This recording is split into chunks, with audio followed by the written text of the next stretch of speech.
Hello? Hi, is this Charlie? Yep, yes it is. Hi, it's Jerry Katz. Hi, Jerry. I'm talking to Charlie Engel. And so, Charlie, just introduce yourself. Where are you? What do you do? And, just give us some context for your I'm living life. in Fort Bragg, which is on the Mendocino coast, about 10 miles north of Mendocino. I have a cabin in the woods, and I'm a retired Teamster. And since retiring, one of the things I've done, or since purchasing the cabin here, is I built a temple, 1,000-square-foot temple in my backyard, and I've named it Dragonfly Den. And the temple, the dragonfly represents my not-so-late wife, Linda, on my medicine drum. And it's kind of a shamanic temple. And it's a space that I'm building and I'm going to be sharing with the community where we hope to do shamanic healing and, oh my gosh, all kinds of different things. Hospice is interested in using it, and we'll probably be doing discussion groups based on the material in A Course in Miracles and the Way of Mastery. I'm involved in a number of discussion groups up here. Mm-hmm. And since retiring, I've just been kind of chilling out here on the coast, relaxing some, and also getting ready for, I'd like to spend the rest of my life exploring shamanism, and I guess you could say it comes back to the non-dual, and I see all of those experiences, those call them psychic experiences, as everything else is arising out of the non-dual realm, my life has been full of instances where, you could say mystical experiences that seem to be kind of like a crossover or an interface of those realms. Synchronicity, all those incidents of synchronicity are an indication that time and space aren't what they appear to be. One of the things that I have a passion for is connecting with the nature spirits, the plant spirits, and those things that are, I guess you'd say, just outside of the rational paradigm, but resonate with the non-dual. Yeah. So how? And my friend Steven, he has a PhD in psychology, used to practice in New Mexico, and he's staying with me, and he's intimately familiar with those realms, and I'm starting to network with other people here on the North Coast that have studied various aspects of shamanism, and they're familiar with. I guess you could say, oh my gosh, how would you word that? I don't know. Realities are alternate realities, but I guess you could say that the mystical realms. To me, that's it's kind of a catch-all phrase, is the mystical realms. Yeah. What's Stephen's last name again? Was it Doyle? Doyle. Yeah. Okay. Just for the record. And his spiritual name is Monoharn. I'm pretty much going with the flow. I'm creating the space. Of course, everything's sacred, but I'm creating some. Friends and I are creating some dedicated sacred space here as an environment for workshops and drum circles, and a place where those realms can be explored and also used for healing.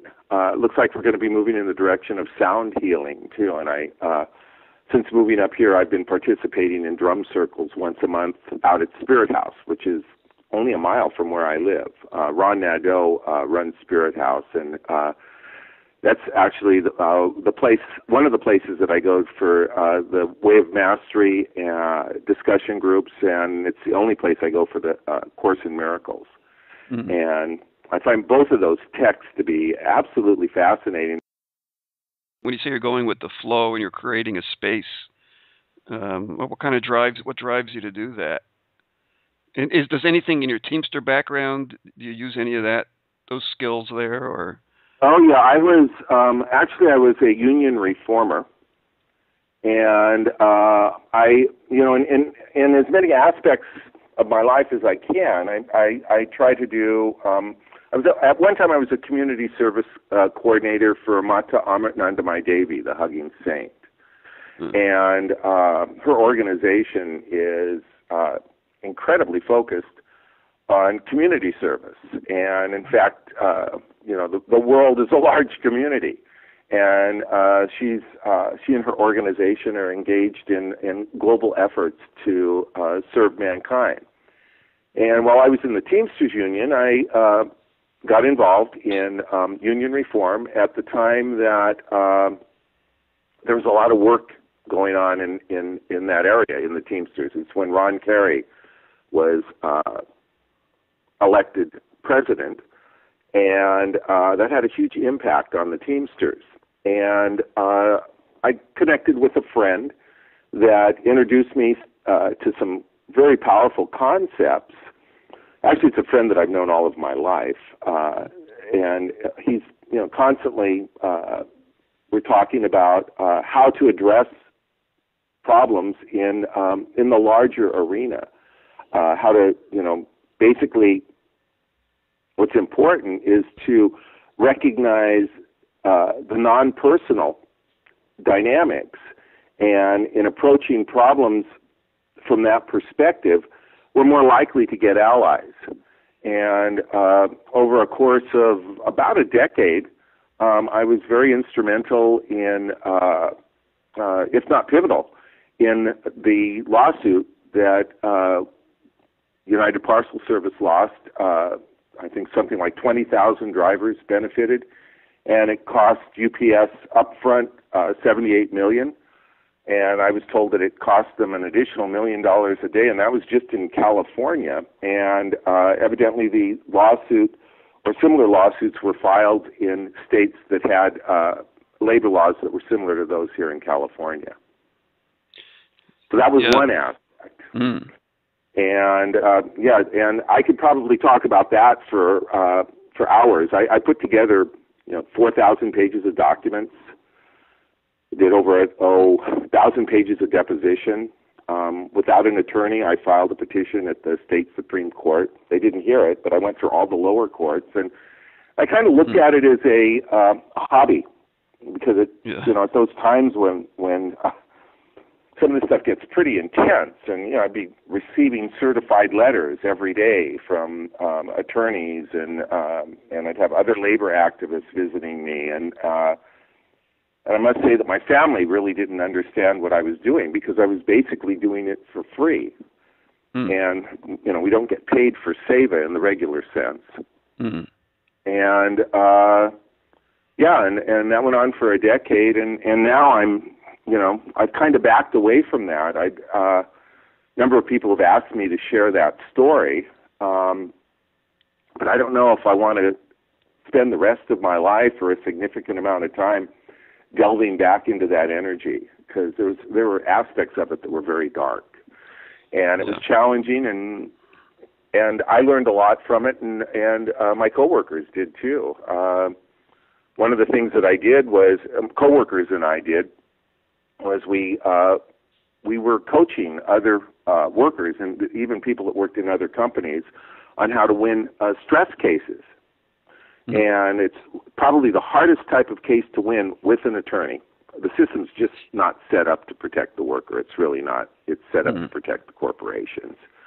And it's one of the most difficult cases to win. And we were 100% successful in coaching other people on how to win their cases, and but it took a lot of effort, and like I say, there was a price to pay, and but overall it was worth it, and we had a national impact. Yeah. So during that period of time, I was in a very difficult family situation. And the thing that really saved my life was that I lived at the edge of the Shell Ridge open space in Walnut Creek. And I was renting an apartment. My wife and I were renting an apartment from my parents. And literally we could go just to the other side of our fence, right at the edge of the property. There was over 10,000 acres of open space. Shell Ridge was adjacent to Mount Diablo State Park.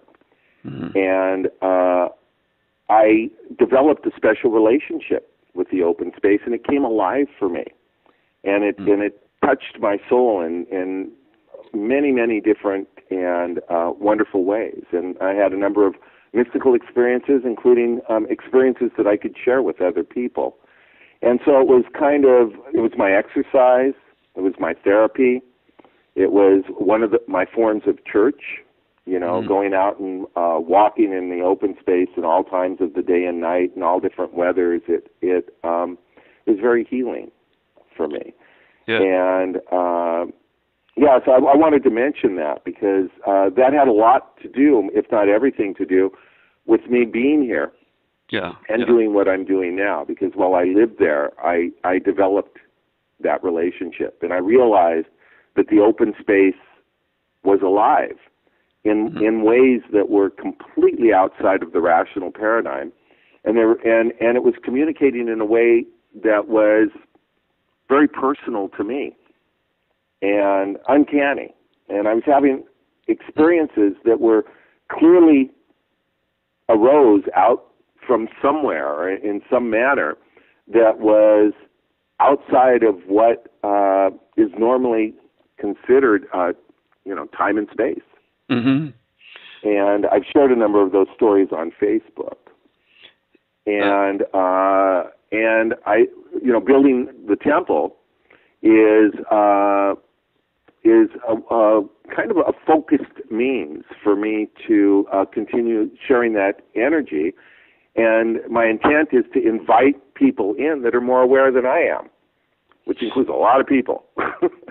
And Steven is one of the teachers that he's living with me now, and we talked to somebody yesterday that was referred by I think it was the Church of Religious Science. They meet here on the North Coast, and one of the reverends there who I've met suggested that someone come here and meet us. And she's very interested in teaching some classes once the year's done, and I'm really excited about just simply seeing what manifests here. I really don't know what's going to happen. And it's real clear to me that it's not about me making plans other than to create the environment. It was, what was that, in the Field of Dreams? They said, build it and they will come. Yeah, definitely. Yeah, that's basically what I'm doing. Yeah. And it looks like, and it really is happening. And the person that came yesterday has wonderful experiences with, what was it, tree spirits, Stephen? I think Stephen's not right here. Oh, anyway, I think it was tree spirits or some sort of forest spirits, and she has a list of friends that are company of these spirits, and she's kept the company for years. And but a lot of this can only be shared, I think, with a limited audience, because it is we're talking about realms that are just so far outside of the rational paradigm that just simply acknowledging their existence can be somewhat jarring for many people. Yeah, yep. I think you'll draw a lot of people. It sounds like you're bringing a lot of your, you're bringing all your energy and tenacity, to it probably. Going back to mystical experiences, so the relationship with the open space then is clearly was like a milestone in your life journey or whatever you want to call it. It was an ongoing milestone that lasted for decades. I was in a very unusual situation. My parents had built a 2-story house at the edge of the open space, and the downstairs apartment was originally for my grandmother, but it had its own yard and its own entrance, and the households were very separate. And I lived there. I rented the apartment for my parents for a short time after I graduated from high school. Then I moved away for a while, and then after I met my wife-to-be, my parents asked if we would like to move back again, and we did, and we never left. And we didn't have children. We were both pretty much dedicated to our spiritual path, and I mean that was the basis of our relationship. It was a very spiritually oriented relationship, and that's actually why I married Linda, was because we both shared that longing for and that passion for spirit.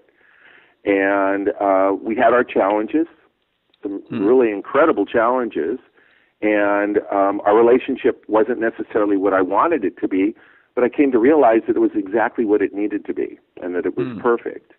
And now that she's passed over to the other side, what I've come to find is, and I'm still growing into that, is that relationship is eternal. Mm-hmm. And it's at times it's so beautiful and sweet that it's overwhelming. When did she pass away? You said it was recent? Oh, it was 2005. Yeah, well, that's still recent. But that was a very odd situation too, because my mother, and my wife passed away 2 weeks apart. My mother lived just long enough to learn that her daughter-in-law had cancer. So my mom passed away on September 15th, and she learned that Linda had cancer on around the beginning of September 1st, 2005. And then my mom passed away September 15th, and then Linda passed away on September 30th. So I was hit with a double whammy. Yeah. And my mother and my wife, out of the entire family, they were the two people that understood me the best. Yeah. And so I was left with a very difficult family dynamic, and it was part of my learning experience. I can see that now. At the time, I didn't appreciate it, for sure, but it was something that I had to go through in order to be where I am now. And, you know, there's some indication that Linda knew how this was going to unfold years before it happened.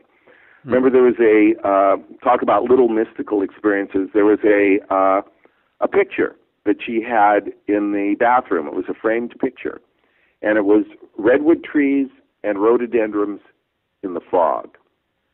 And it turned out that the house that I purchased here on the North Coast was formerly owned by a docent at the Mendocino Botanical Gardens. He was the former police chief of El Cerrito. My father was and he was police chief in El Cerrito at the same time that my father was a policeman in Oakland. Mm-hmm. And the property is surrounded by redwood trees. The yurt's surrounded by redwood trees. There may be as many as 50 mature rhododendrons here. And, of course, here on the North Coast, we have fog all the time. It's what makes it what it is. Yeah. And, yeah, so that was one of those little indications. I cherished that picture, and it's, you know, it kind of goes along with some of the experiences that I had in the open space that were really bizarre. And in some cases, they took decades to set up for that experience to happen. It's like my interactions with some of the trees out there and things that I saw and that others saw.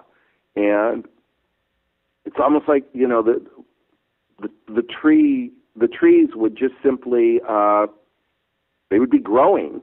But when the time would come when I would notice what was there, and it was so appropriate for that moment, and yet it was decades in the creation. And I've written some stories about the trees too. But you know, there's so much that I have to share. I'm afraid that if I just ramble, that I could jump around all over the place, and maybe I'll let you kind of keep me on track with more questions. Well, it sounds like you're just on another phase of your life where you're kind of going out into the world and bringing the world toward you. Yeah, and I really don't know where it's going. No. It feels like this project is doing me rather than me doing the project. I really don't have a desire to. I don't have a. In a way, it didn't seem like I don't have a need for a 1,000 square foot temple in my backyard. Other than that's just the way it was natural for things to go that way. And like I said, I don't know what's going to manifest there, but it's really looking fascinating, and there's a number of people in the community up here that are quite excited about it. Yeah, well, it sounds like a very desirable meeting place for any group that's on any part of the spectrum of spirituality, you know. So once people find out about it, you know, they'll be accessing it. I think it'll be an active place. Sounds like you're, moving into the next phase. It'll be a good phase for you. You talked about the non-dual, that a lot of this kind of, comes out of the non-dual, or I don't know what words you want to use, but can you just talk a little more about the non-dual, since that's more of the theme of, my website and stuff? Yeah, my non-dual experiences, probably my earliest non-dual experience, and I haven't read that much about or watched many of the videos. I just checked out a little bit last night, so I don't know what you've been talking about with other people, and my guess is that it covers the spectrum. It's just about everything that you can imagine. Yeah.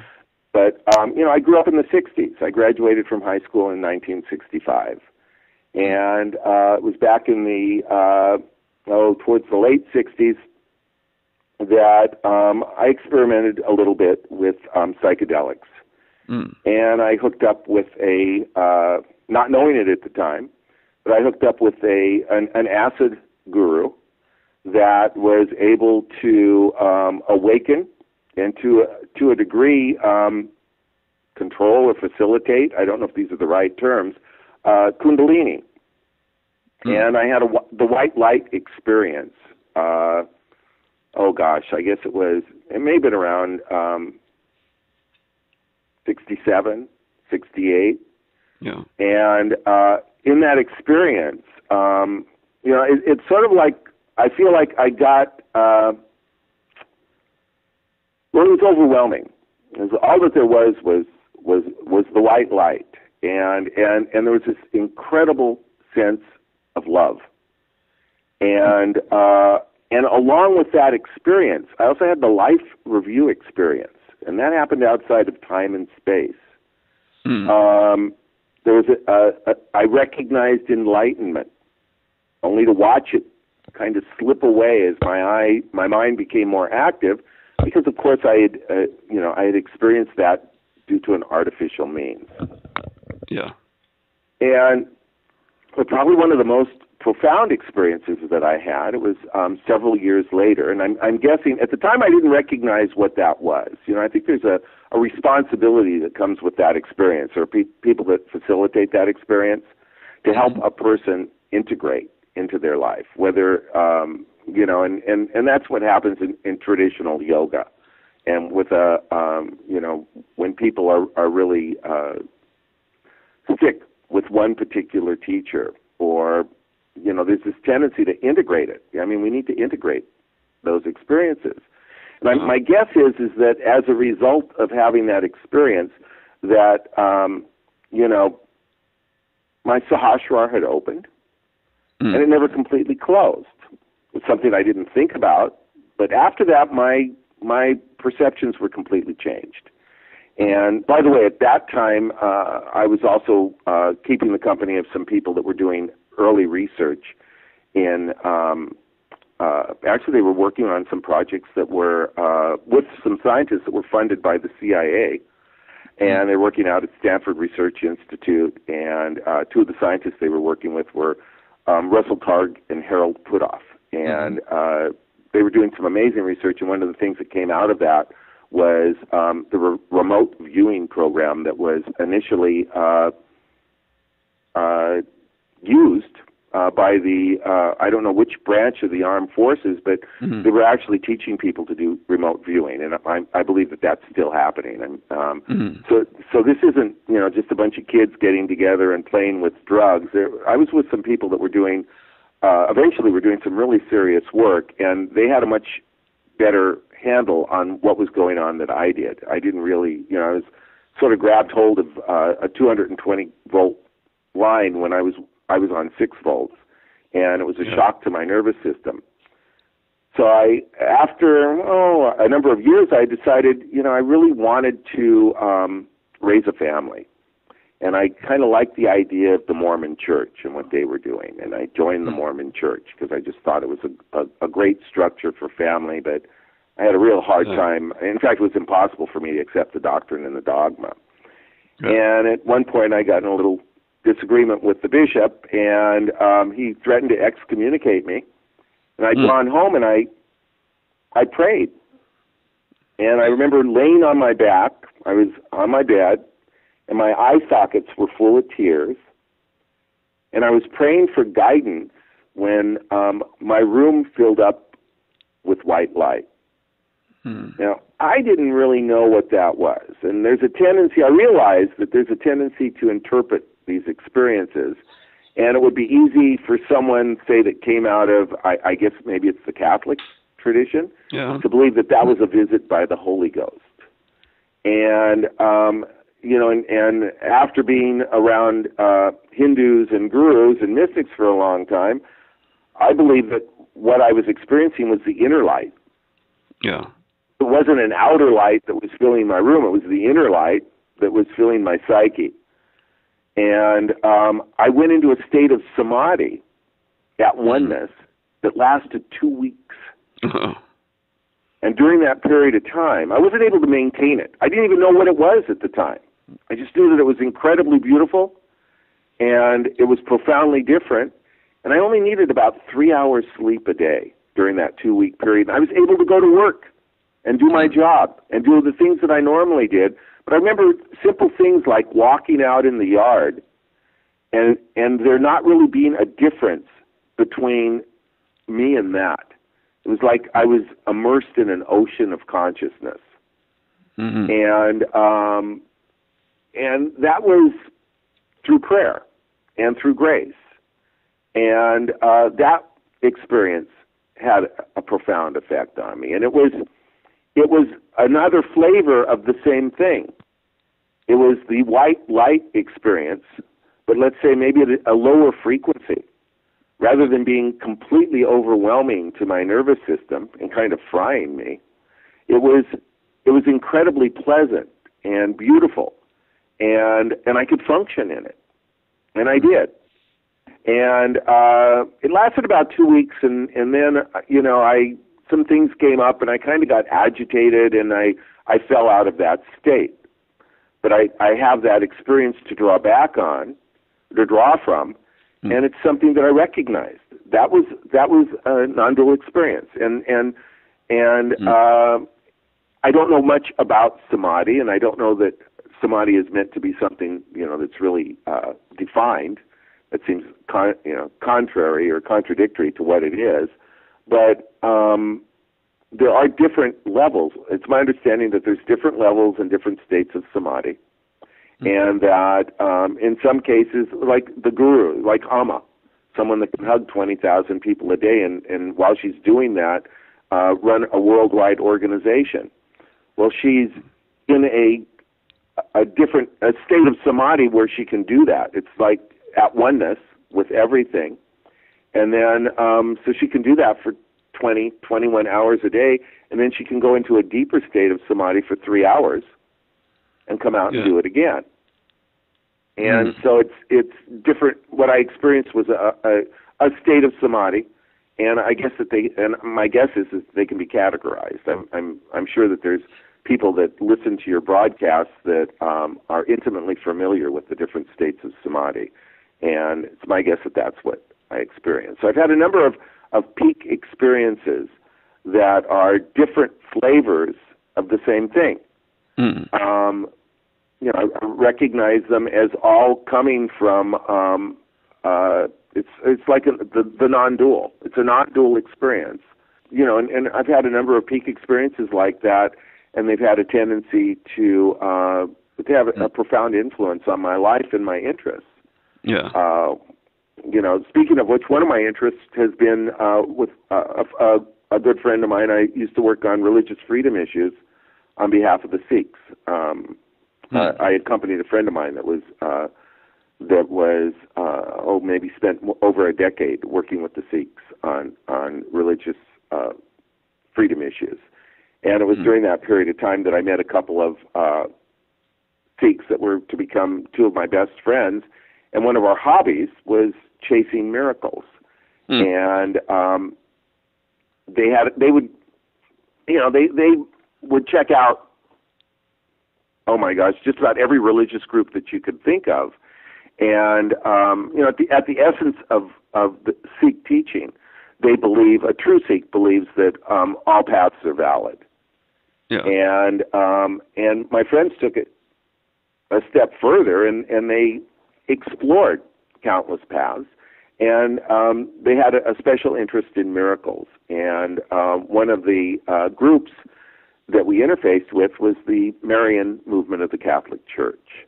And the Marians, there's a lot of miracles that arise from in the Marian movement, and that's an area that I could probably talk about for half an hour.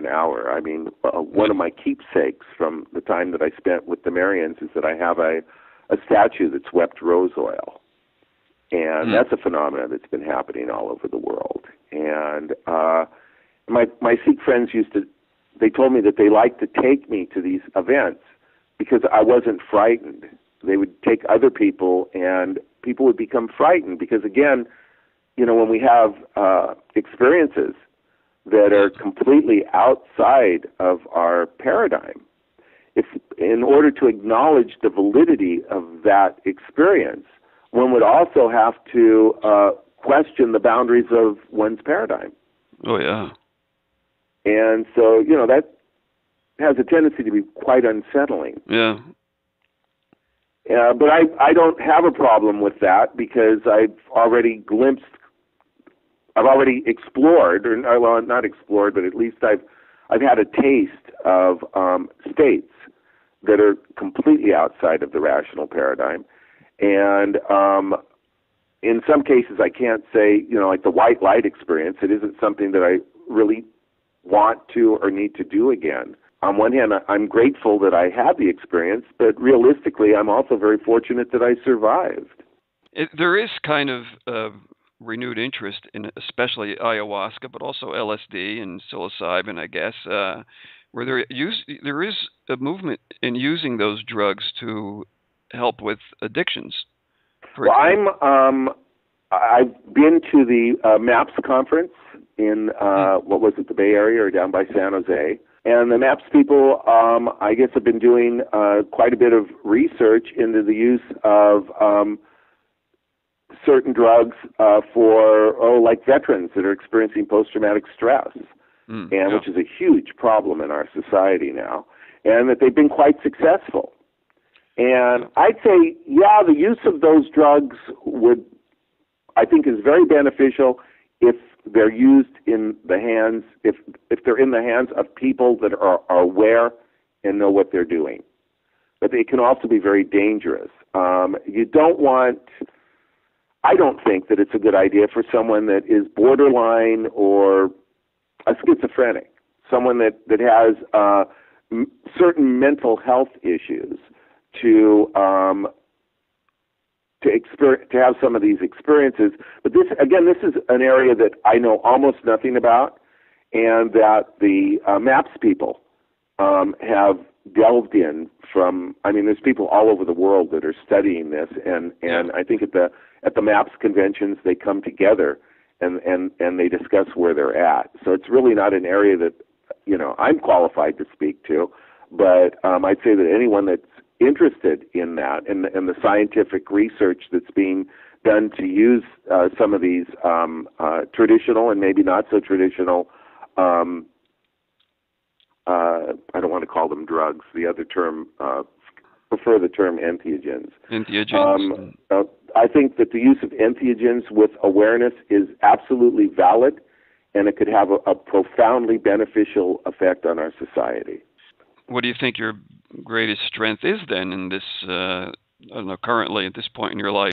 I think my greatest strength is being open to lessons. Yeah. And to inviting people into my life that are more aware than I am and not being frightened to do so.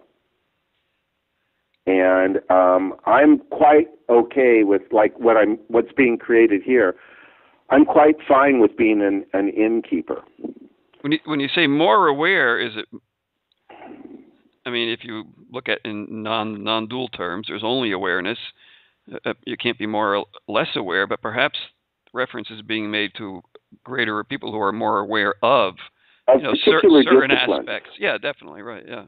Yeah, I'm thinking of particular disciplines and particular ways to approach the non-dual, and also people that are aware of methods that can be used for healing. And I mean, let's face it, there's a lot of damaged people in the world. And, and to the extent that people find healing, and maybe we could even define healing as just simply being peace. And with peace comes that more of that sense of that experience of at oneness with the environment, and at oneness with nature, and at oneness with the self. Getting beyond the monkey mind, and so I'm mostly looking at myself as. Gosh, it's funny. In the non-dual, we don't really think of moving in a direction so much as being. And so I guess, it's. What do you say? Well, I think of my having a non-dual relationship with my wife, but that's my former wife, Linda. Her spiritual name was Bhavani. But when just talking about it. Having a non-dual relationship. I mean, there's non-dual, and then there's relationship, and it sounds like a non-dual relationship sounds sort of like I think the term is an oxymoron. Yeah. And, but that's pretty much what we're left with in talking about these things, and I think in the truly in the non-dual state, there is no other, and from a non-dual point of view, which isn't really, it's the point that I'm talking to myself right now. Yeah.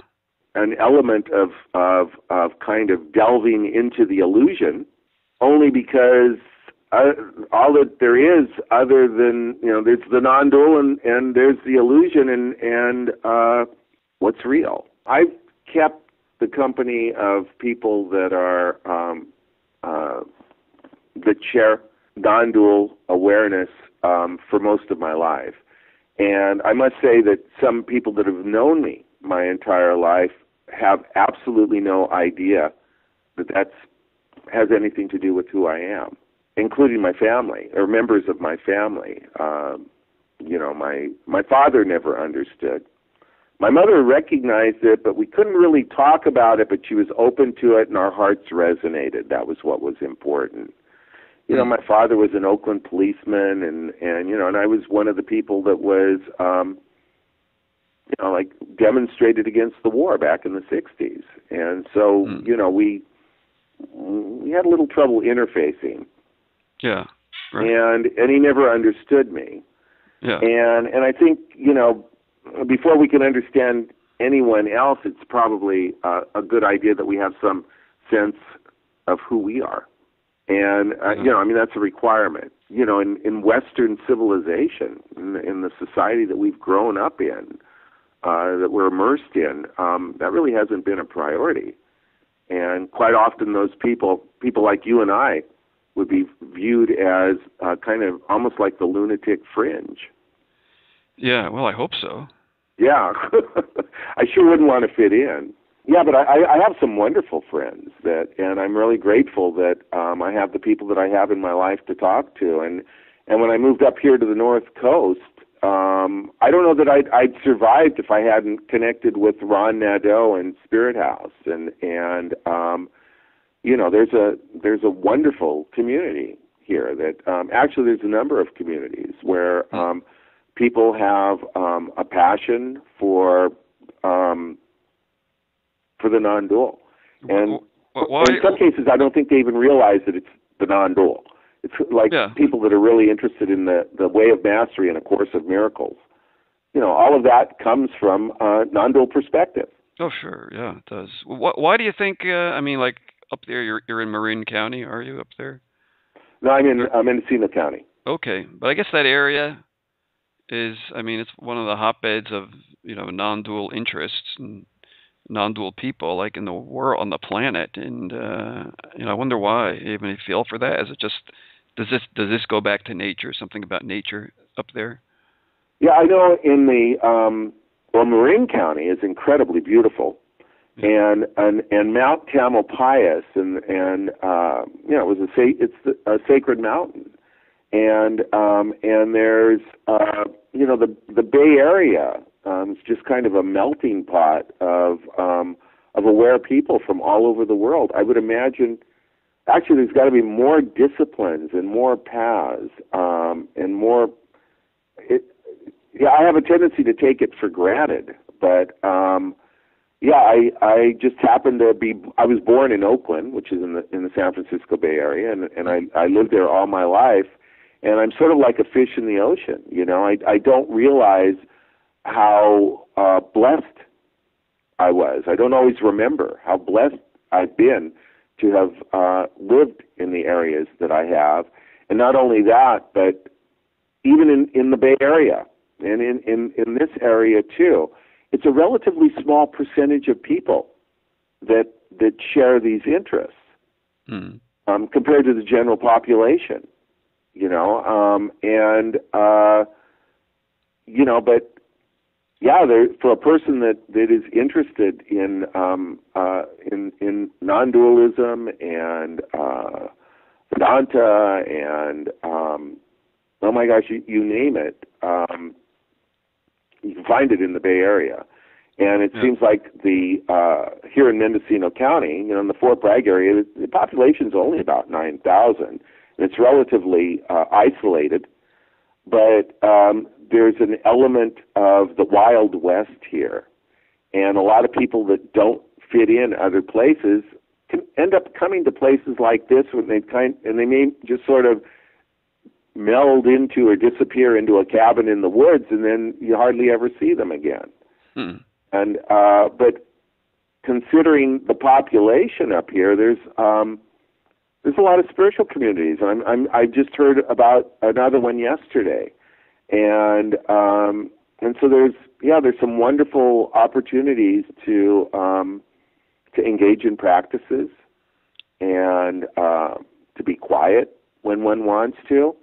And to be inspired by other people, or I never cease being inspired by just a nice walk on the beach at sunset. So you say you're in a cabin in the woods, and how close are you to the beach there? The beach is about 1.5 miles away. That's not bad. And how isolated are you? How close is your nearest neighbor? Oh, my nearest neighbor, you can barely see them because there's so many trees around. But my closest neighbor is probably about 150 feet, and but you have to really look to see the house through the trees. Yeah. And I don't really, and that's the closest one. And the next closest one, I've got a couple of neighbors that next one might be 200 or 300 feet away. And other than that, and then those other neighbors I can't even see from here. It's a really beautiful setup. I've probably got on the property, I may have a few hundred trees that are over 50 feet tall. And that's just on a couple of acres. And and so I feel very blessed to have been able to move here. And the real estate's a lot more reasonable than it is in the Bay Area. The problem is that there's not much industry up here. There's no industry. Yeah. Did you build the temple like from scratch, or just? Yeah, I got a kit. It's a 35-foot diameter cedar yurt. Ah, okay. It has an 18-foot ceiling, and it's heated by a wood-burning stove. I'm not done with the interior yet, but the roof is going to be red cedar, knotty red cedar. The interior roof, the ceiling. Yeah. And the walls are sheetrock, and I'm framing around the windows and doors with knotty cedar, and then the floor is going to be bamboo. And then I want to put some carpets in with some nice thick pads and just have a place where people can come and watch a movie, sit in a drum circle.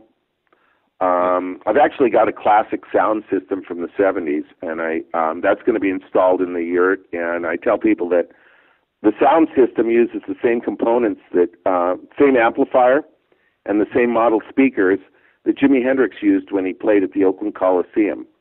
And I'll literally be able to reproduce. I'm not going to do it, but the sound system is capable of reproducing the sound of a steam locomotive if you were standing 3 feet away when it passed on the tracks.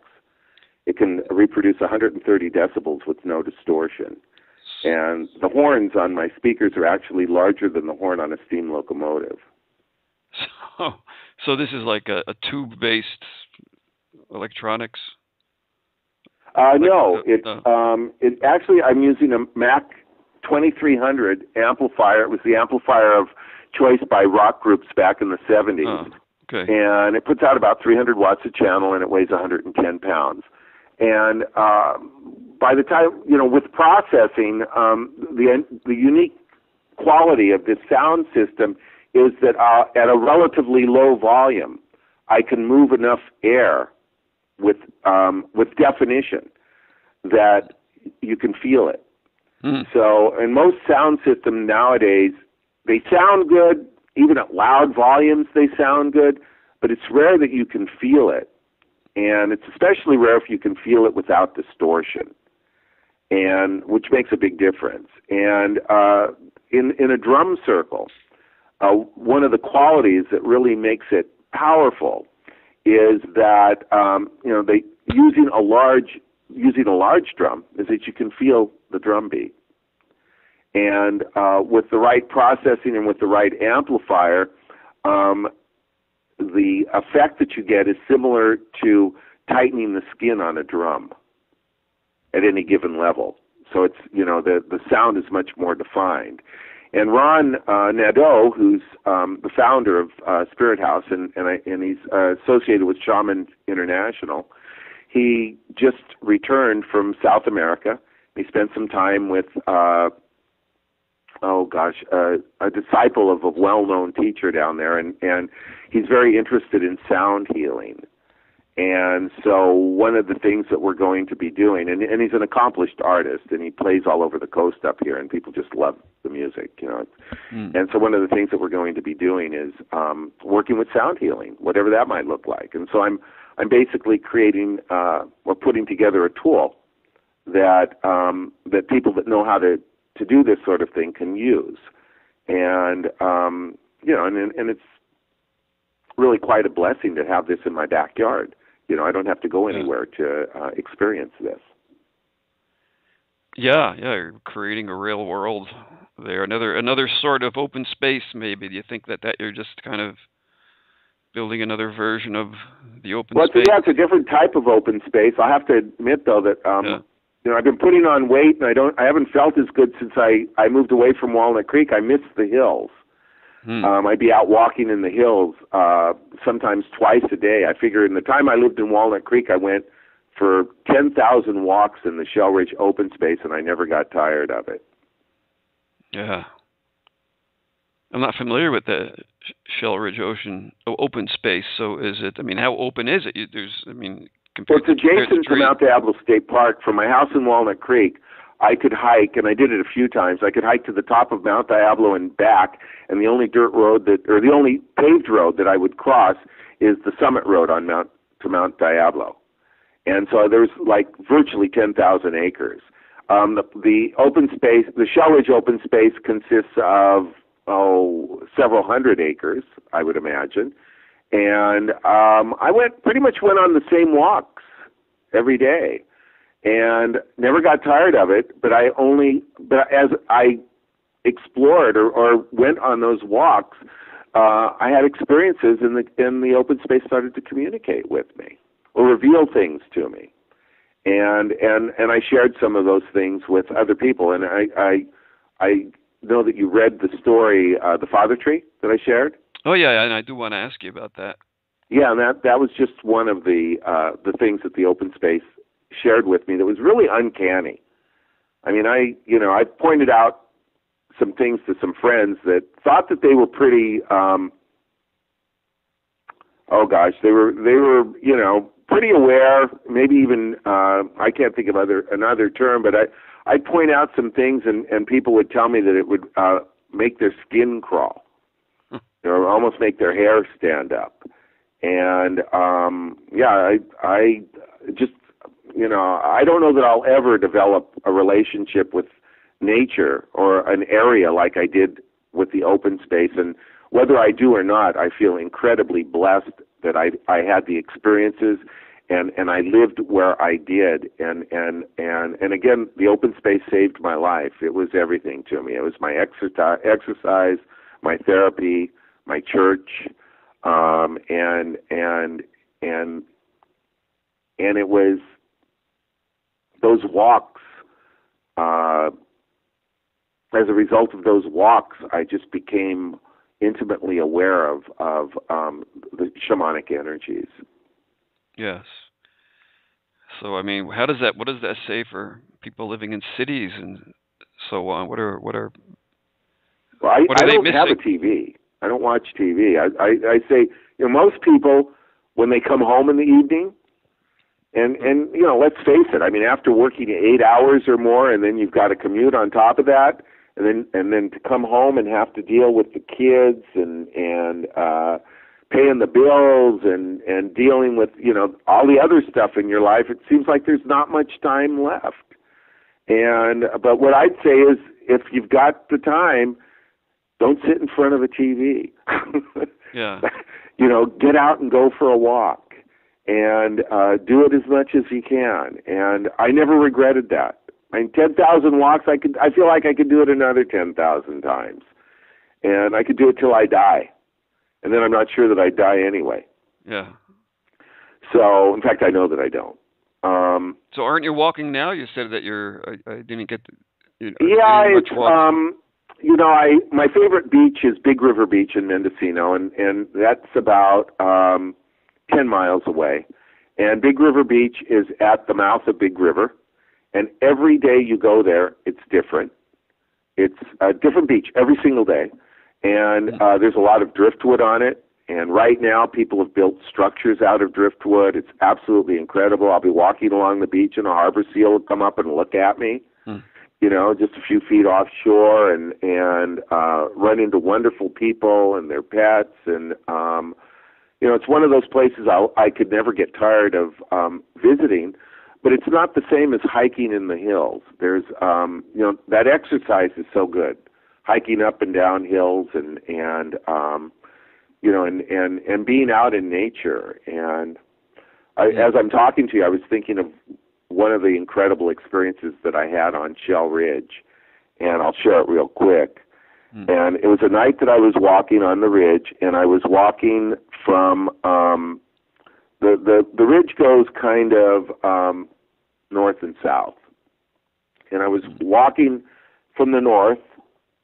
I'm trying to remember what direction I was walking in, but anyway, the moon was behind me. It was late at night. I like to go quite often on these late night hikes. And the moon was behind me. And as I was walking, I saw off in the distance white orbs that were floating in space, and they were coming towards me. And lo and behold, I think it was like 3 owls. And they had white faces, and the faces lit up in the moonlight. And I think it wasn't that hike, but it was on another hike that I was up on top of Shell Ridge talking to a lady. And she told me about one of the most incredible experiences that she had.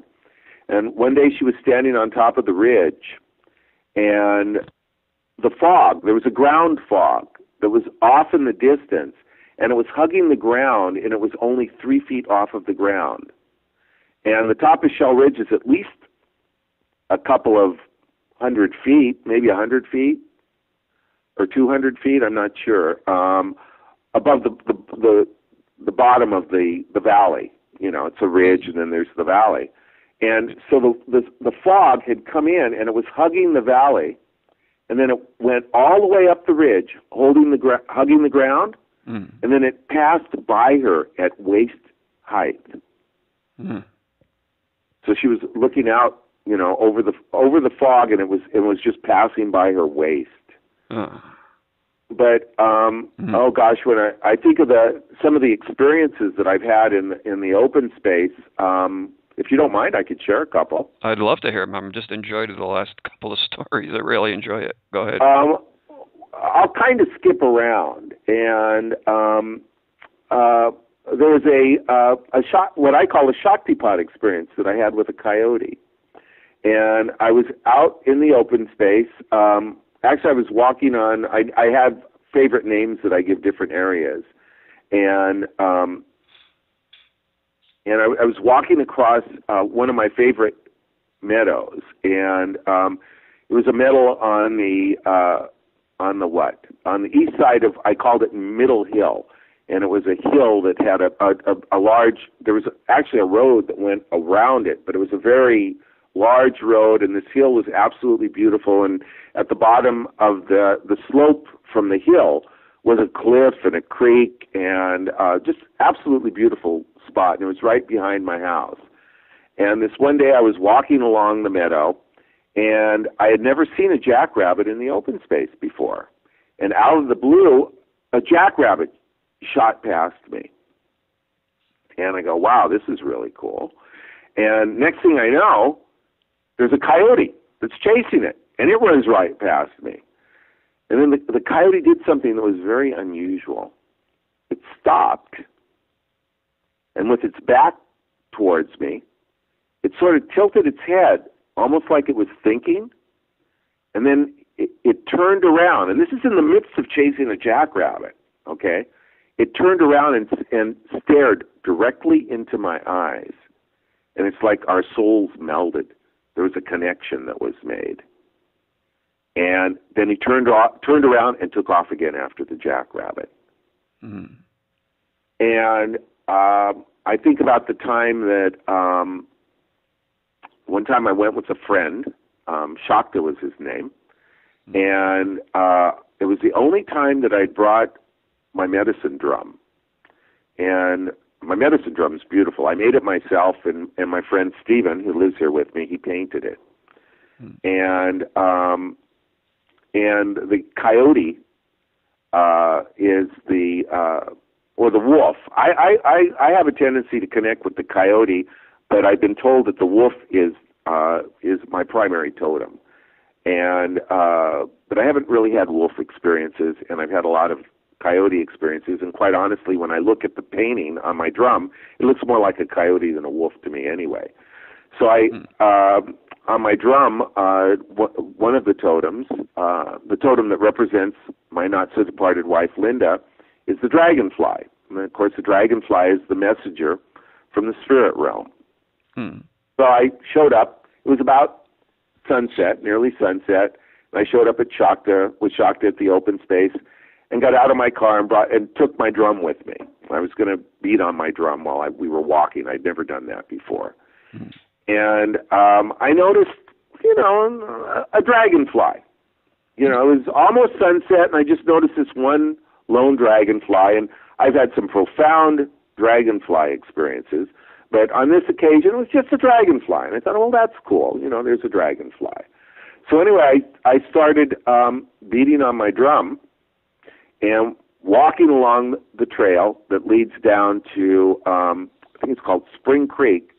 And there's an incredible frog pond with a bench on it in Spring Creek. And Spring Creek goes a long distance, but I wasn't actually back up into the hills, but I wasn't actually down to the creek yet, but I was banging on beating on my drum. And I, off in the distance, we heard a pack of coyotes. And coyotes can sound pretty bizarre. And they were making all kinds of really, really weird noises. And it turns out, as we're hiking down towards the creek, they were running along the creek towards us. And I don't know how many of them there were, but they were loud, and it was pretty bizarre. And I just simply kept beating on the drum, and I think Shakta had a smile on his face, like he was just totally amazed that all this was happening. And the coyotes got louder and louder and closer and closer, and I started beating on the drum more intently and more intently until all of a sudden it was like they were 20 or 30 feet away, and we never saw them. And all of a sudden, there was silence and no indication of where the coyotes were. And so that was my experience with Shakta. And then another time I went down to the frog pond and I brought Steven with me. And he had his drum too.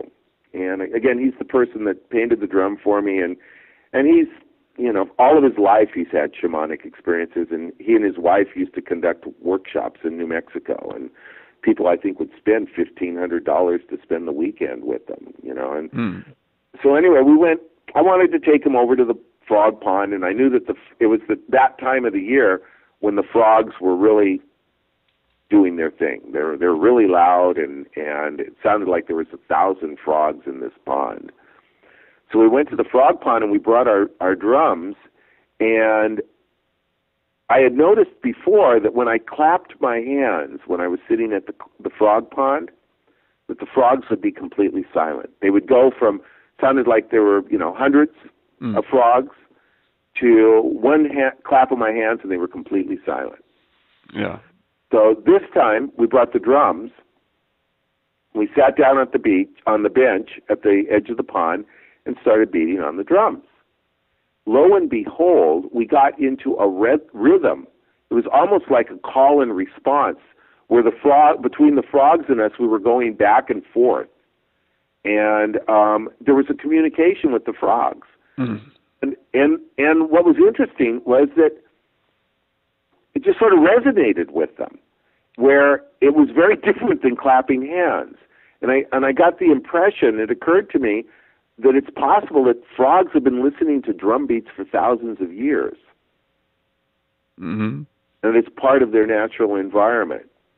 And who's to say, what is this? What is memory, really? And is it passed along from creature to creature at some level? And there's reason to believe that happens with the crows. Yeah. I've read recently that the crow offspring will oftentimes recognize someone that their parents had befriended. And I've got a few crow stories, too, that I could share. I love crow. Actually, one of my favorite stories, I'll share it with you right now. It has to do with the crow. There's a couple. The crows, what had happened was that, one day I went for a walk in the open space, and I knew Steven had already painted my drum, and it had a crow on it. And I have a tendency to call him when I see things that are interesting. So I'm walking out in the open space, and I see two crows up in the sky, and they're doing something with a red-tailed hawk. They're either playing with it or harassing it or something, but they're all kind of tumbling around in the air. So I go, wow, this is really interesting. And, and I got on my cell phone. And the reception's not very good in the open space, but I called Steven. And I said a few words to him, then the call went dead. So I go, oh, well, I just put my phone in my pocket, and I looked around to see where the crows were. And it turns out I couldn't, the red-tailed hawk was gone, but there's a cherry tree on the south end of Shell Ridge up on top. And under that cherry tree, I had placed my late wife's ashes. And the two crows had landed in that cherry tree. And I go, whoa, this is really interesting. It's a cherry tree where my wife's ashes were. Yeah. So I go, wow. Well, I didn't know what to make of that. I didn't get on my phone or anything, but I started walking back to my car. And this, where I'd parked my car at this point, I had driven there because I'd already moved away from the house in Walnut Creek, and I'd just gone back to Shell Ridge to visit. Yeah. And there was a school with a chain link fence that I had to, I had to walk along the fence to get back to where my car was. And lo and behold, 2 crows land on top of the fence while I'm walking, and I see them off a little bit off in the distance, and they're kind of looking at me, and I'm looking at them, and they're bobbing their heads up and down, and they're kind of weaving back and forth, like doing a dance. Yeah. Well, wow, that's cool. So I get in my car, I drive home, and walk into the house, and Steven's there with Shakta. And I told him what happened. And he gets a funny look on his face. And I said, what is it? He says, have I ever told you my shamanic name? And I said, no. He said, it's 2 crows dancing. So that happened. And then when he painted the crow on my drum, he painted it with the beak open. And he says, I'm not quite done yet. He said, there's supposed to be a red berry in the beak, but it's not time to paint it yet. I go, okay, So anyway, I guess a couple of weeks passed. And I'm driving down San Ramon Valley Boulevard. Lo and behold, a crow flies right in front of my windshield, and it's got a berry in its beak. So I get on my phone and I call Steven. I said, Steven, you're not going to believe what just happened. And I explained it. He says, it's time to paint the berry. So, these sort of things, and then I could go on and on about experiences of synchronicity, and I wish I'd kept more notes, but I've had so many outrageous experiences where synchronicity has occurred that it's just clear to me that time and space aren't what they appear to be. And these things aren't coincidences. And one of the messages that I get when I have these experiences is that it's a reminder that I'm where I'm supposed to be doing what I'm supposed to be doing. That everything is as it's supposed to be. Because otherwise I wouldn't be having those experiences. It's synchronicity, and the word I'm getting from hearing these great stories, and they're told so poetically, is this the word intimacy too? This great intimacy with nature. I wrote a story, and I wasn't going to read. I'm not going to read any stories to you now, but the story was titled Amma Speaks. Amma Speaks. And to me, Amma represents the universe, like we all do. And some of us are more aware of that than others. But, we're made out of the stuff that stars are made out of. And we're not different from Earth and from the universe. And anyway, I used to have a bull mastiff, and his name was Shaman. And, Shaman could be a bit intimidating to people that didn't know him. And after a while, I started realizing I enjoyed taking shamans for walks in the open space late at night when nobody else was out there. It was, it wouldn't be unusual for us to be out there walking at midnight or 1 a.m. And, and over the years, because these experiences that I'm talking about, I might go on 100 or 1,000 walks, and then I'll have one of these really incredible experiences. So over the years, as I was walking shaman, I started noticing, of course, shooting stars. And I remember one night in particular, I had the thought go through my mind. I thought, I wonder if there's a connection between shooting stars and Amma. And of course there is. It's all the same. But at that precise moment, a shooting star streaked across the sky. And I remember where I was, and I exclaimed out loud to the universe. It was almost like a prayer. And I said, give me a break, I don't believe it. It was just too bizarre. I said, give me a break, I don't believe it. How's that for talking to God? And so, anyway, Amma, that happened about, a month or so before Amma's November tour, where she went to the MA Center on Crow Canyon Road. By the way, Crow Canyon Road, is that an interesting... And the Crow Estate is there, too, the old Crow Canyon. And here I am with true crows dancing and all these crow experiences. And so anyway, it was about a month or so before her visit to the MA Center. And so I just kind of let it go. I saw this shooting star, and it was hard to believe, but that happened. And did I really imagine that, or what?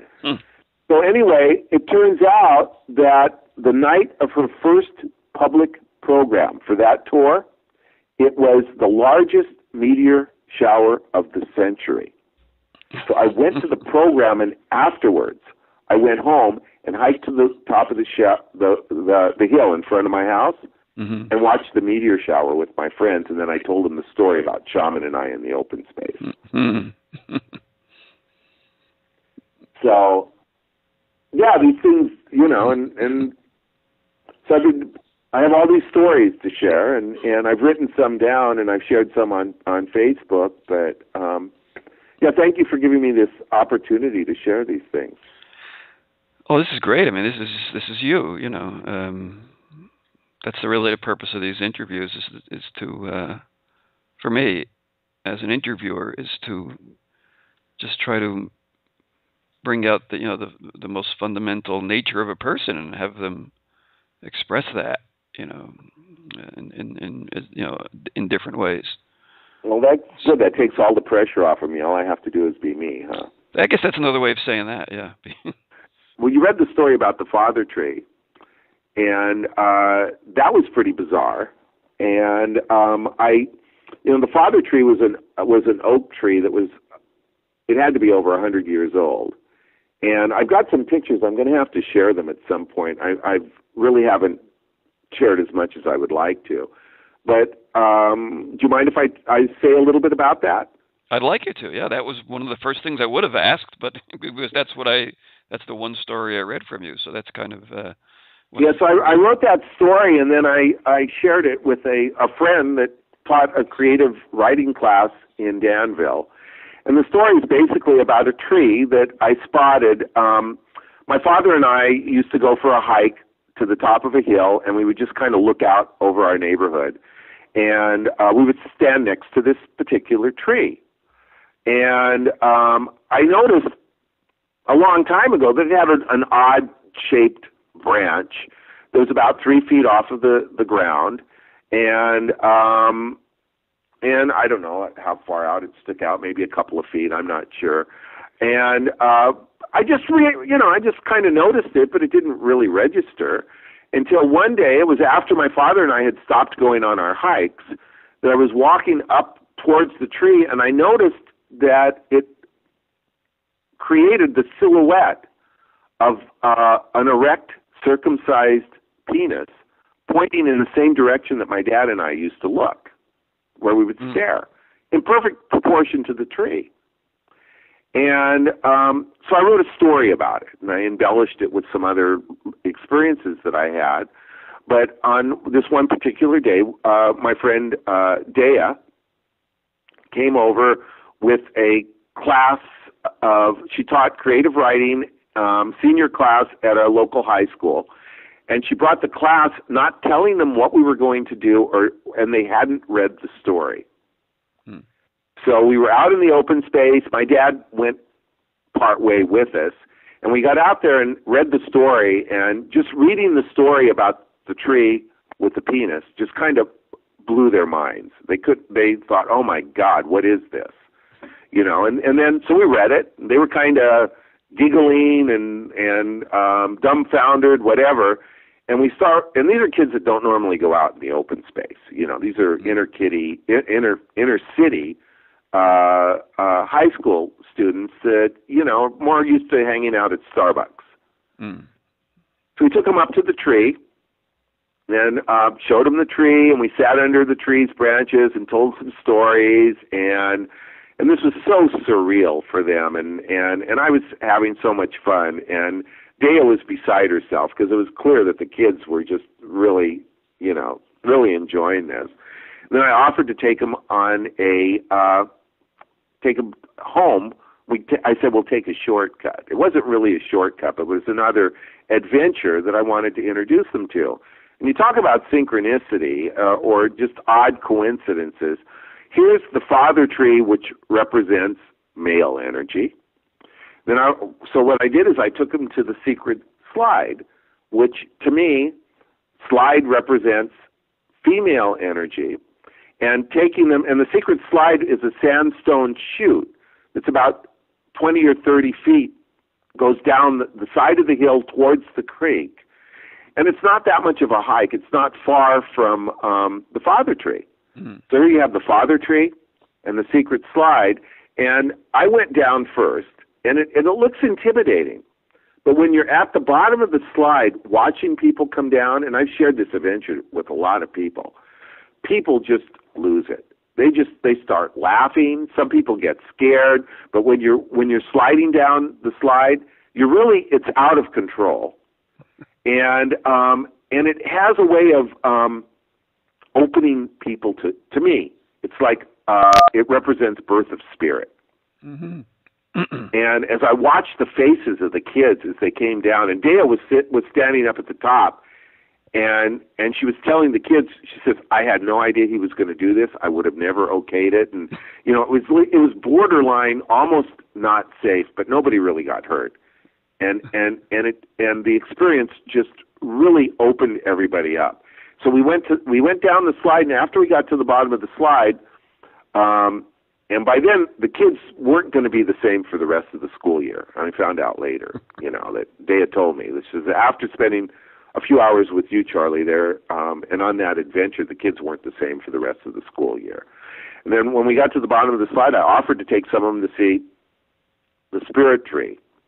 And or I've also called it the dog tree. And it's an oak tree, one of the largest oak trees in the open space. It's got to be 100 feet tall or more, and with a trunk it seems to me like it could be easily 3 or 4 feet across. And the interesting quality of this tree was it was full of burls, these forms that grow in trees. Mm. And there was a large face at the towards the bottom of the tree near ground level of a bull mastiff, and Shaman was a bull mastiff. And I've had people look up into the tree and see all kinds of different things. In fact, I mentioned the tree to one person, and they told me to look in a particular area and that I would see a human face. It took me 20 minutes. I stared in that area, and after 20 minutes, all of a sudden the face was there. There was so much detail to the face that it had eyelids. And after I saw the face, I was never able to find it again. And so I introduced the tree to the kids, and after that day, like I said, they weren't the same. They just weren't the same kids anymore. And I'm sure that they didn't see the open space or nature the same, through the same eyes, after having that experience. What happened there? Well, they stepped out of their paradigm. Okay. They stepped out of their paradigm. They got a glimpse, at least, and I think in part their reaction was something.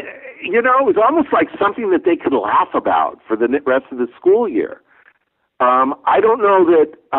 I think they were mostly entertained, and it seemed kind of crazy to them. But in some cases, I like to believe, and I do believe that it opened them up to looking at the open space through different eyes. Also, looking at nature through different eyes. Also, you don't know what kind of individual experiences they might have had and never talked about. Oh, yeah, I actually, in the stories that I sent you, one of the students did write about their experiences. Mm. And I sent you one of the stories. And I got a couple of the stories, but I didn't hear from a lot of the different students as to what their experiences were. The teacher shared some of the stories with me, and that was so many years ago. I don't remember what the other stories were other than the one that I shared with you. I remember the teacher told me that after that experience that the class wasn't the same for the rest of the school year. And, you know, and sometimes these experiences, they can just simply be entertaining. Mm-hmm. And sometimes it can cause a person to maybe change the direction of their life a little bit or significantly. It's hard to say. And one thing I know for sure is that it's, you know, I'm not a person, it's not for me to control anything.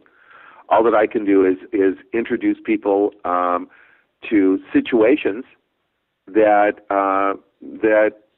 may or may not be instrumental in a change of direction or a change in perception. You're sort of doing that now, just talking about it. But how much of that do you do or have you done as far as bringing people into nature? I think you said of other high school classes joined you? Well, that was the only high school class. They had probably brought... Actually, that was the only class that I shared the mystical experiences with. I've gone on hikes in the open space with other people, but I've taken individuals, and but I haven't really, you know, pursued it in any sort of an organized way. I've sort of just introduced people to my experiences and shared my experiences, and then left it at that. Yeah. And here in Fort Bragg with Dragonfly Den, it looks like we're going to be having ongoing experiences, and of course it's up to Spirit where that's going to go. I'm happy to be an innkeeper and provide and maintain an environment that where people can have those experiences, whatever they're supposed to be. And it's okay if it brings them peace, for healing. I mean, I'm fine if, you know, I'm fine to, regardless of how many people might benefit from it, I know that I'm going to. And I'm open to sharing that. And I'll just see what manifests, and I think what's important for me is to not be attached to any preconceived idea of what should manifest here. That openness just seems so important, you know. Yeah, because realistically, what my ego is going to control Spirit? I know that's not going to happen. And so the best that I can do is kind of work from the I like the term the heart mind. It's the difference between the intellectual mind and the heart mind. And I want to resonate more with the heart mind, and I want to spend more time with others that are doing that, whatever they may call it. But it's different, you know, and it's you know, and I kind of liken the heart mind to the, you know, we keep coming back to the non-dual because that's, you know, nonduality.com. That's who you're doing this with, and you know, and to me the heart mind is it's more in line with the non-dual, and after all, the heart has a tendency to bring everything together. Yeah, and it speaks to, again, the heart mind. It's just the two words being made one word, again, speaks to intimacy. Just like everything you're talking about just speaks of synchronicity, intimacy, peace, healing, and all, like you said, is coming out of the non-dual, or I don't know if that's the right word, but... Well, you mean coming out of the dual? Wait, coming out of the non-dual? I'm not... Yeah, I don't know what I'm saying there either. To tell you arising, it's like the dual arising from the all of the universe arises from the non-dual. Or at least an awareness of the non-dual is, again, all intimately connected with everything else. Yeah, and awareness, and these things are reminders. And to me, it's like an interface. And it's where the dual and the non-dual kind of overlap. Synchronicities like that. It's an experience that we have that points in the direction of the non-dual. It's an event that seems to indicate that time and space aren't what they appear to be. And it's and there's a tendency, I think, to discount that, because a person that's heavily invested in duality and ego and in a limited paradigm, it's somewhat unsettling to acknowledge. In fact, it can be devastating in some ways to acknowledge that there's a whole lot more to it than that. Right, it's a collapse of duality. Right. Yeah, and now that's pretty intense I'd say for most of us. Most people, I think Winston Churchill said, most people, when they stumble upon truth, just simply get up and brush themselves off and walk on. Yeah, I agree. 100. Yeah, that's exactly what happens, and it's just too unsettling. I mean, I've got close friends that I just realized that recently that have known me all of my life, but they don't really know me, because there are so many areas that I can't really talk about. One of the things I'm looking forward to doing up here is ancestor work, and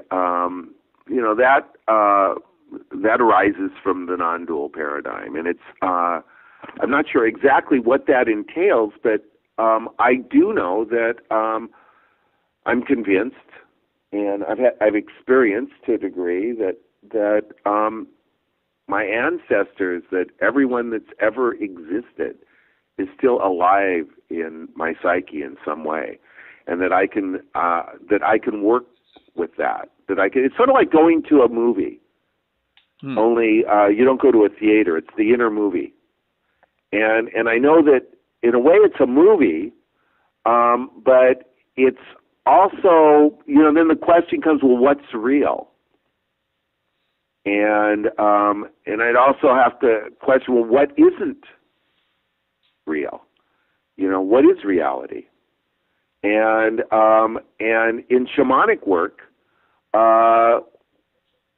stepping outside of the rational paradigm and literally stepping outside of time and space, I'm convinced that psychically we can, time travel. We can time travel, in part because time isn't what it appears to be. And I think that what we're really dealing with is illusion superimposed over eternity. And in the non-dual level, we know that time doesn't even exist.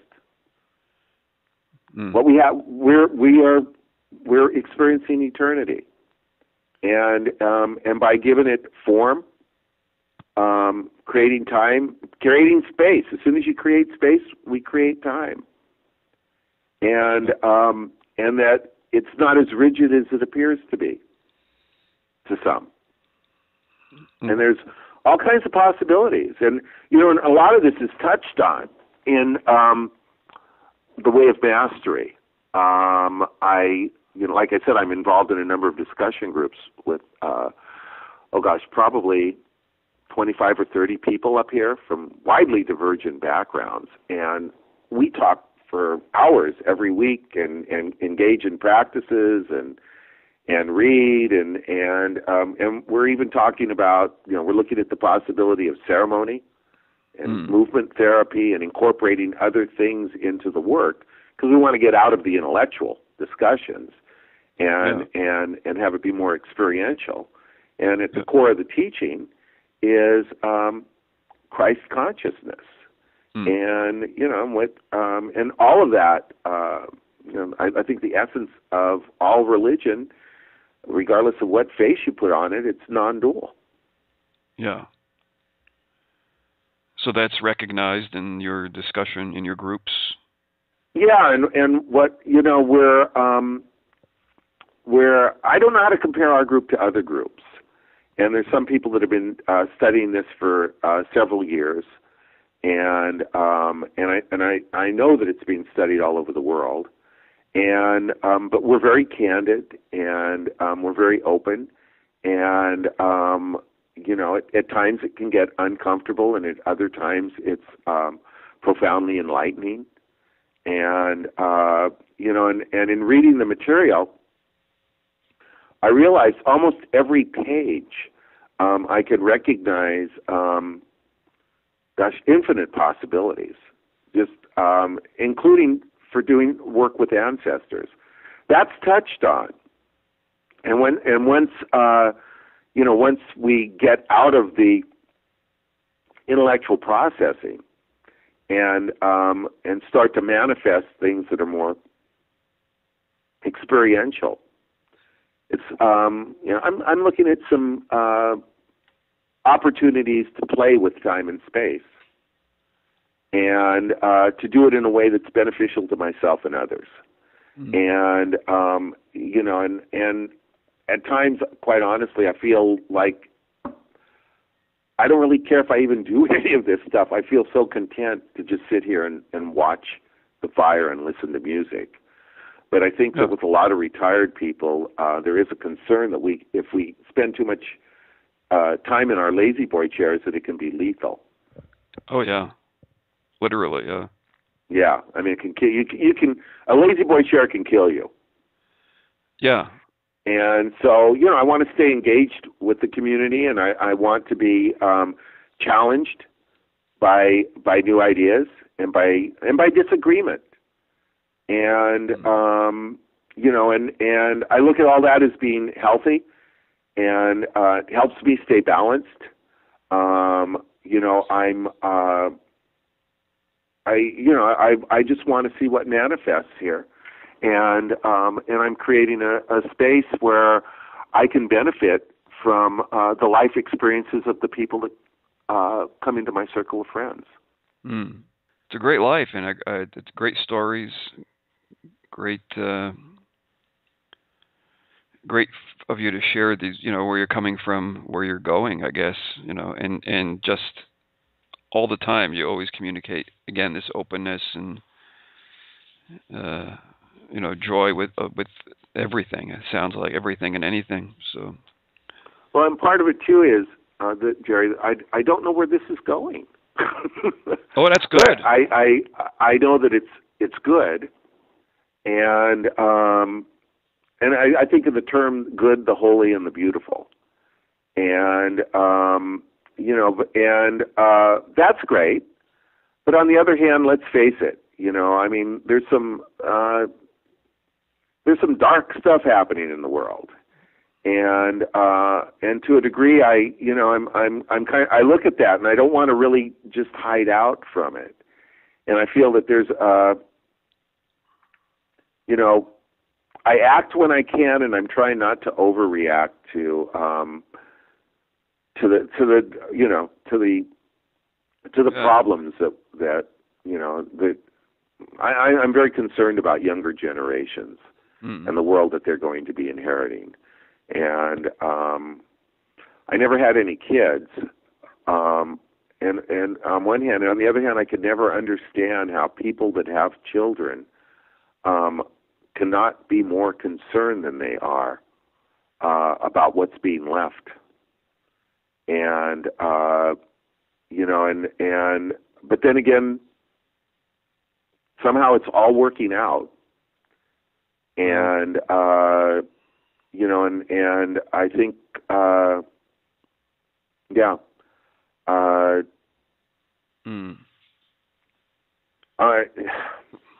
I love my life up here on one hand, but on the other hand, you know, we can't help but be aware of the suffering and the difficult times that so many are facing, and that includes right here in this area. You know, there's a lot of people that are struggling right now, and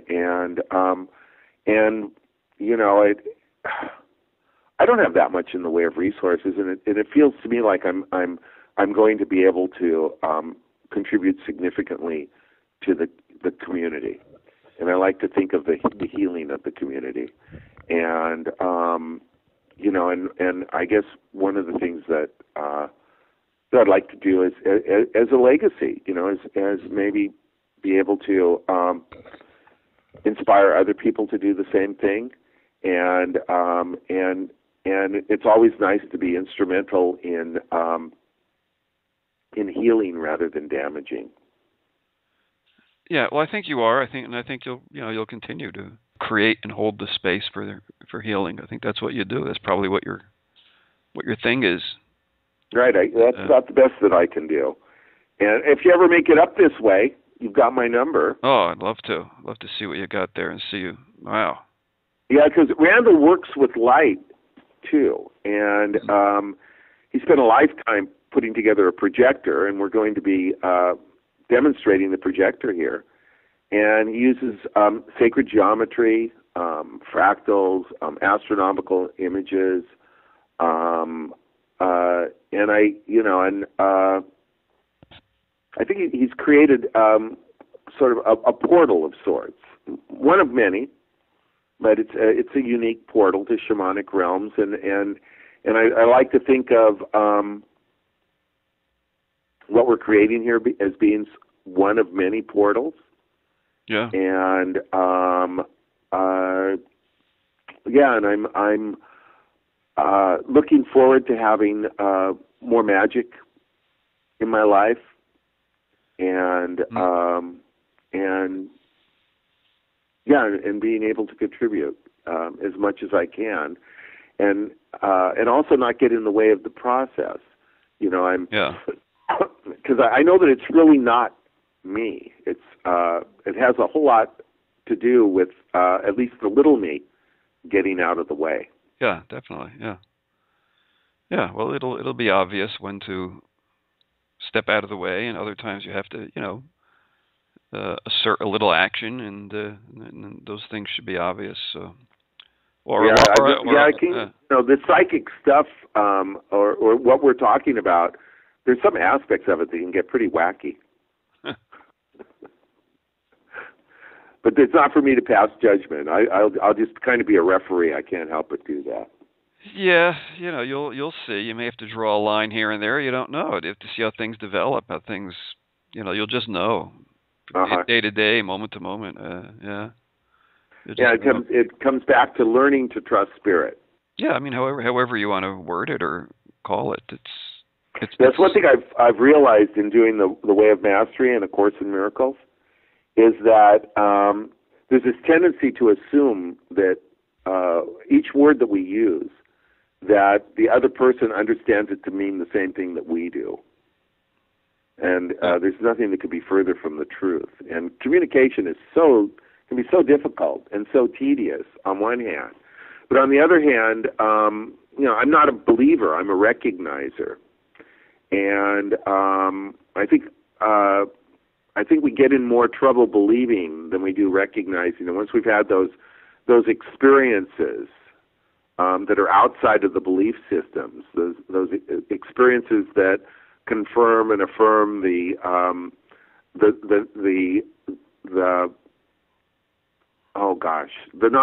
non-dual paradigms, maybe. Yeah, kind of. We recognize those realms as being valid, although not necessarily definable. That there's less struggling with that. It's trying to make the things that we're talking about fit into a rational paradigm. I'm not sure that isn't an exercise in futility. Oh yeah. It'll keep slipping out through your fingers. Right. Good, Charlie. Thank you. Well, thank you for this opportunity to talk to you. You're welcome. Thank you very much. I thoroughly enjoyed it, Charlie. Oh, great. Hey, well, you have a good day. You too. Bye now. Bye-bye.